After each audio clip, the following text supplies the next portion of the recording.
नमस्कार, मैं गीता आप सभी का खोज खबर में स्वागत करती हूँ और कामना करती हूँ कि आप लोग स्वस्थ होंगे, घर पर होंगे, घर से बाहर बेवजह नहीं निकल रहे होंगे। जिस तरीके से आपने सुना होगा, मास्क जो हम लगा रहे हैं और भी कहीं जो सुझाव हैं जो कि कोरोना को लेकर के दिए गए हैं, तो वो सुझाव जो हैं कहा जा रहा है कि अनुज शर्मा जी हैं जो कि महात्मा हजारीलाल मेमोरियल ट्रस्ट के राष्ट्रीय अध्यक्ष हैं, उन्होंने दिए हैं। और कुछ सुझाव जो है केंद्र सरकार ने भी माने हैं और कुछ सुझाव इनके जो हैं यहाँ दिल्ली की और अन्य सरकारों ने भी इनके माने हैं। तो आइए बातचीत करते हैं इनके क्या सुझाव थे और जो अब ये सुझाव देना चाह रहे हैं वो सुझाव क्या क्या हैं। तो अनुज शर्मा जी, आपका मैं खोज खबर में स्वागत करती हूँ। धन्यवाद आपका। और आप जिस तरीके से कह रहे हैं कि आपने दिल्ली गवर्नमेंट और केंद्र सरकार को भी काफ़ी सुझाव दिए थे और आपके सुझावों को जो है माना भी गया है, लेकिन आप कह रहे हैं कि अभी और सुझाव आप देना चाहते हैं।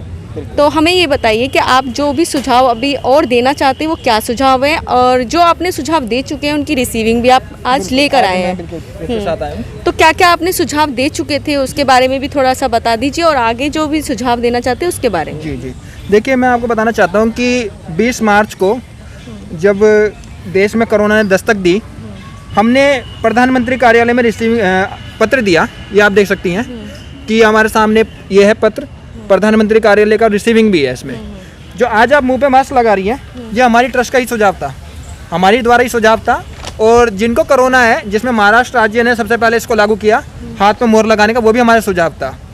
तो मैं ये बताना चाहता हूँ कि 20 तारीख को जो हमने सुझाव दिया प्रधानमंत्री कार्यालय में, और जो उसके बाद हमें जो 23 तारीख को आपको पता है कि देश में लॉकडाउन हो गया था, और 25 तारीख को फिर हमें प्रधानमंत्री कार्यालय से रिसीविंग प्राप्त हुई है। ये भी आप देख सकती हैं प्रधानमंत्री कार्यालय से, जिसमें जो सेक्शन ऑफिसर अधिकारी हैं अनित कुमार जी, अनुभाग अधिकारी हेल्थ मिनिस्ट्री से, हमने प्रधानमंत्री जी को दिया।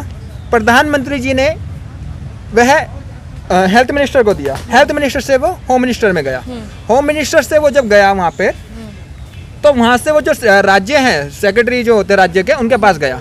जैसे मैंने आपको बताया कि जो मोहर लगाने का हमने दिया था कि जिनको कोरोना है उनके हाथ पे या माथे पर मोहर लगाई जाए, जिससे कि एक उनसे अलग ही उनकी पहचान हो सकेगी कि इनसे ट्रीटमेंट हो रहा है, इनका ट्रीटमेंट चल रहा है, तो इससे कि लोगों को पहचानने में भी कोई दिक्कत नहीं होगी कि इनको कोरोना है। तो उसमें सबसे पहले राज्य जो होता महाराष्ट्र सरकार था, ठीक है, महाराष्ट्र सरकार ने ये माना।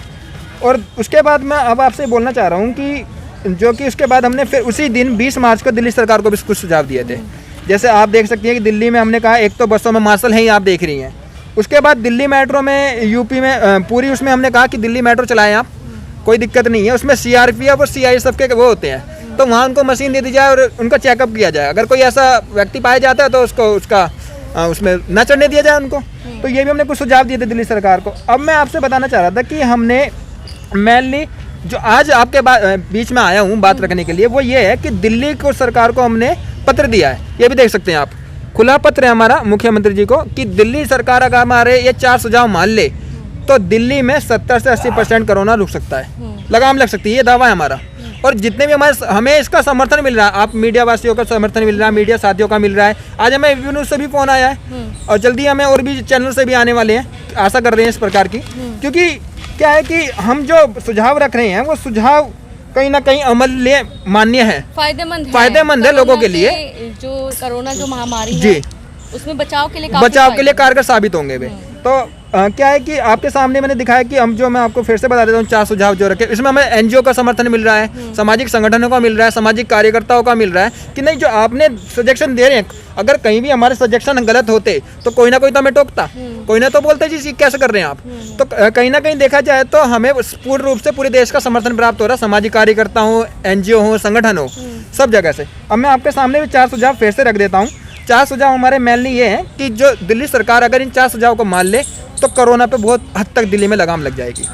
पहला सुझाव हमारा ये है कि जो मिल्क की दुकानें हैं, राशन की दुकानें हैं, सब्जी की दुकानें हैं, किराना स्टोर आ जाते हैं, उनका एक समय निर्धारित किया जाए। सुबह 6 बजे से लेके दोपहर के 3 बजे तक खोली जाएँ वे। अगर वे खोली जाएंगी तो क्या लोगों के बीच सोशल डिस्टेंसिंग बनी रहेगी। उसके बाद जो भी इसके अलावा आज अन्य सभी दुकानें आ जाती है, जैसे बाटा है या कोई भी शोरूम भी आ जाता है उसमें, तो उनका भी एक समय निर्धारित किया जाए कि 11 बजे से लेके रात के 8 बजे तक खोली जाए वे, जिससे कि जो लोग इसमें वर्क कर रहे हैं, जो स्टाफ इसमें वर्क कर रहा है, वो उनके भी सोशल डिस्टेंसिंग बनी रहेगी उससे, तो वो एक दूसरे के संपर्क में नहीं आएंगे। उसके बाद हमारा तीसरा सुझाव ये है कि जो ऑटो चल रहे हैं, कैब चल रही हैं, टैक्सी चल रही हैं और फटफट सेवा चल रही है, उनका भी एक समय निर्धारित किया जाए। सुबह 9 बजे से लेकर रात के 9 बजे तक चलाई जाए, और जो रात में चल रही है उनको दिन में ना चलाया जाए, उनको रात्रि पास दिया जाए कि वो रात में ही चलाएंगे, और जो दिन में चला रहे हैं वे रात में नहीं चलाएंगे। और क्या है कि किसी गाड़ी को सैनिटाइज करने के लिए 10 से 12 घंटे चाहिए होते हैं, तो इस बीच क्या है सोशल डिस्टेंसिंग भी बनी रहेगी और लोगों के बीच में, और क्या है समय मिल जाएगा। क्योंकि देखिए क्या है, आज जो हालात हैं दिल्ली के और देश के हालात हैं, उस पर देखा जाए तो क्या है कि कुछ लोगों के खाने के लिए लोगों के पास सब कुछ बचा नहीं है, खाने के लिए माध्यम से लिए, क्योंकि पैसा नहीं है, काफ़ी मतलब परेशानियां हो रही हैं लोगों को। तो क्या कर रहे हैं, वो दिन में भी चला रहे हैं और रात में भी चला रहे हैं। वो क्या है कि खुश तो कोरोना में सफ़र कर रहे हैं, दिल्ली की जनता को भी कोरोना में सफ़र कर रहे हैं, और क्या है कि इससे कि दिल्ली की जनता भी सफ़र कर रही है कोरोना के बीच में। और आपको मैं बता दूं, ट्रांसपोर्ट से बहुत हद तक कोरोना दिल्ली में फैल रहा है। क्योंकि देखिए बस आज मैं आपसे दावा भी कर सकता हूं कि दिल्ली का कंडक्टर हो, ड्राइवर हो या मार्शल हो, कहीं ना कहीं वो कोरोना के चपेट में है। क्योंकि देखिए अब कोई कोरोना का पेशेंट बिल्कुल संपर्क में है, कोरोना के उसमें चढ़ गया, वो कोई पेशेंट चढ़ गया कोरोना का, उसको पता ही नहीं है, तो वो संपर्क में आ गया, तो कहीं ना कहीं आ रहा है वो संपर्क में। और दूसरी बात, मैं कुछ लोगों से भी अपील करना चाहता हूँ, दिल्ली के लोगों से, कि आप कोरोना को लेकर अफवाह ना फैलाएं। देखिए क्या है कि उसे कोरोना, किसी को अगर कोरोना हो जाता है तो आप उसको समर्थन करिए, उसके साथ भेदभाव मत करिए, वो आपका भाई है। सामाजिकता दिखाइए, आप समाज में रह रहे हैं, समाज के लोगों के साथ रह रहे हैं, तो सामाजिकता जरूरी है आपके लिए दिखानी। उनका मनोबल कहीं ना कहीं लोगों में भी सुनाई दे रहा है कि जिनको कोरोना हो जा रहा है तो लोग इस तरीके का भेदभाव कर रहे हैं उनके साथ, कि जैसे कि कोरोना पता नहीं क्या चीज़ हो गई है इन्हें, हम दूर हो जाए एकदम।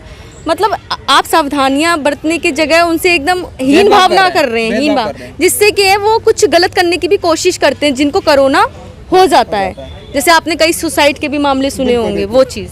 हाँ, मैं यहाँ पे एक चीज़ बोलना चाहता हूँ कि कोरोना वायरस जो है ये बीमारी नहीं, ये वायरस है। और ये एक वायरस, ऐसा वायरस, देखिए इससे लोग भी अच्छे काफ़ी काढ़ा ले रहे हैं, होम आइसोलेशन कर रहे हैं, तो काफ़ी लोग ठीक भी हो रहे हैं। इससे आप अफवाह ना बनाएं, इससे आप ये ना समझे कि इससे हम ठीक नहीं हो सकते। अपना मनोबल मजबूत रखिए, पॉजिटिव सोचिए, पॉजिटिव थिंकिंग लीजिए। अगर आपके आसपास किसी के भी हो जाता है तो ये बोलिए कि कोई बात नहीं, आप ठीक होंगे, हम आपके साथ हैं, आपके साथ है। क्योंकि उसका मनोबल बढ़ाइए, आप उसका मनोबल मत तोड़िए कि नहीं आप यहाँ नहीं आएंगे, आप यहाँ नहीं रहेंगे। ये गलत है, ये सामाजिकता नहीं है, ये सामाजिकता नहीं है लोगों की। सामाजिकता ये है कि हाँ देखिए उनको कोरोना है, ठीक है, आप दूर से रह के बात कर सकते हैं, पर उनसे भेदभाव ना करें बिल्कुल भी, क्योंकि वो हमारे भाई हैं, हमारा परिवार है वो। तो ये चीज़ मैं दिल्ली की जनता से और देश की जनता से अपील करता हूँ कि आप उनसे भेदभाव ना करें। इस चीज़ के लिए आप दिल्ली सरकार से भी कुछ कहना चाहेंगे कि जिनके यहाँ पे कोरोना और जिनको पाया जा रहा है, उनके पड़ोसी जो जिस तरीके का भेदभाव कर रहे हैं, उसके लिए कोई टीम भेजी जाए उन्हें समझाने के लिए? जी बिल्कुल, मैं इस पर बोलना चाहता हूँ दिल्ली सरकार से कि दिल्ली सरकार जिन को कोरोना है या जिनके घर में पेशेंट है कोरोना का, पहले तो आप एक स्ट्रिक्टली कुछ ऐसा बना दीजिए कि आप अगर इस तरह की अफवाह उड़ाते तो आप पे सख्त से सख्त कार्रवाई की जाएगी। और दूसरा, अगर वो नहीं मानते तो एक हमारी जो मनोवैज्ञानिक टीम आप एक गठित करिए, जिससे कि लोगों को समझाया जाए। हम खुद इसमें शामिल होना चाहे, आप करना चाहे तो हो सकते हैं, क्योंकि हम भी लोगों को समझा सकते हैं, क्योंकि समझाना हमारा काम है। अगर हम लोगों को समझाएं तो लोगों को बताना पड़ेगा कि ये एक ऐसी बीमारी नहीं है, हवा नहीं है, ये एक वायरस है, आप इससे ठीक हो सकते हैं, ट्रीटमेंट लीजिए। घर पे हो रहे हैं ठीक लोग, 10-12 दिन में ठीक हो रहे हैं लोग।